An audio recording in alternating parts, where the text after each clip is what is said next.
शादी के 40 साल बाद आज उन्होंने बातों बातों में किसी बात से नाराज होकर सबके सामने कहा कि तूने आज तक किया ही क्या है, सिर्फ घर पे खाना बनाना और बच्चों को संभालना। और वैसे भी आजकल बच्चे भी तुम्हारी बात कहाँ सुनते हैं, वो अपने मन की ही तो करते हैं।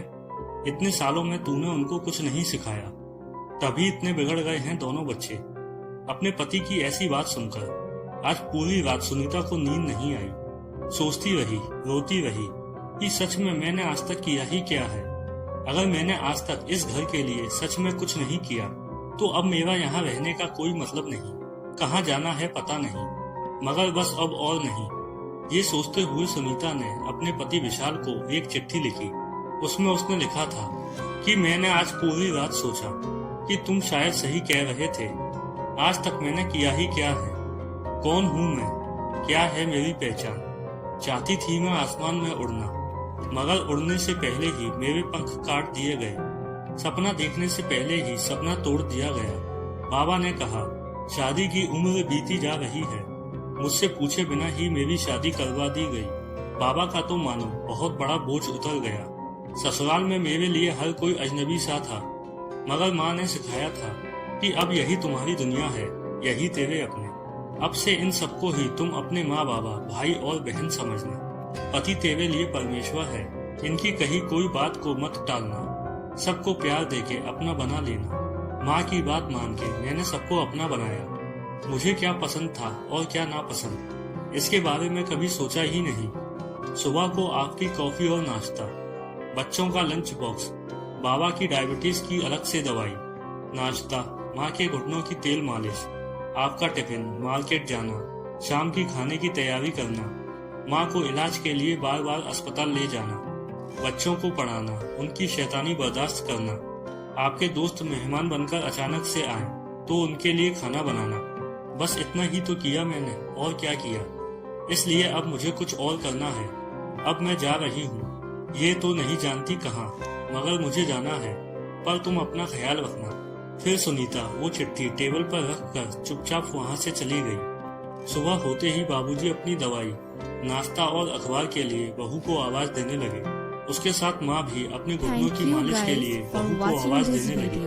बच्चे भी, माँ हमारा टिफिन, हमारा ब्रेकफास्ट कहाँ है, आज माँ कहाँ चली गई।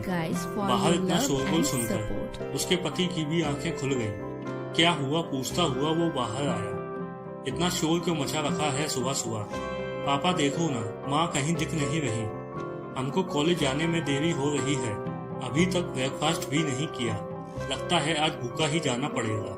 दूसरे ने कहा मेरी किताबें भी नहीं मिल रही, माँ तुम कहाँ हो। बाबूजी ने आवाज लगाई, बहू जरा देखो तो मेरा चश्मा किधर है।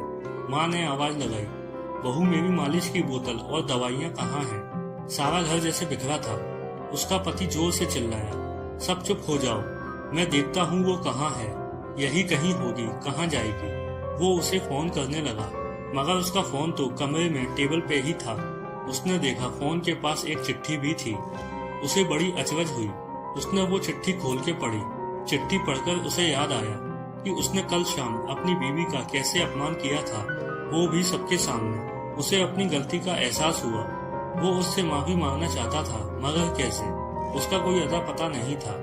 उसने उसके मायके और उसकी सहेलियों सबके पास फोन करके पूछा, मगर किसी को नहीं पता था वो कहाँ है, किस हाल में है।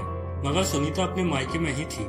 जानबूझकर उन लोगों ने विशाल से झूठ बोला कि वो घर पे नहीं है, ताकि उसे अपनी गलती का एहसास हो। फिर 4 दिन बाद विशाल सुनीता के मायके गया तो वहाँ सुनीता को देखकर वो खुश हो गया, और सबसे पहले विशाल ने सबके सामने सुनीता से अपनी गलती की माफी मांगी और वापस घर चलने को कहा। औरत का दिल तो वैसे भी बड़ा होता है, इसलिए वो अपने परिवार को कैसे अकेला छोड़ देती। सुनीता ने विशाल को माफ कर दिया और वो अपने पति के साथ घर चली गई। घर में सब लोग भी बहुत खुश हो गए। अब सुनीता को काम में मदद भी करने लगे थे। अब सारे काम का बोझ सिर्फ सुनीता पर नहीं था, तो उसे भी थोड़ा आराम मिल रहा था। बच्चे भी अपनी माँ को काम में मदद करने लगे थे और अपनी माँ का सम्मान भी करने लगे। अगर स्टोरी आपके दिल को छू गई हो तो मुझे सब्सक्राइब जरूर करें।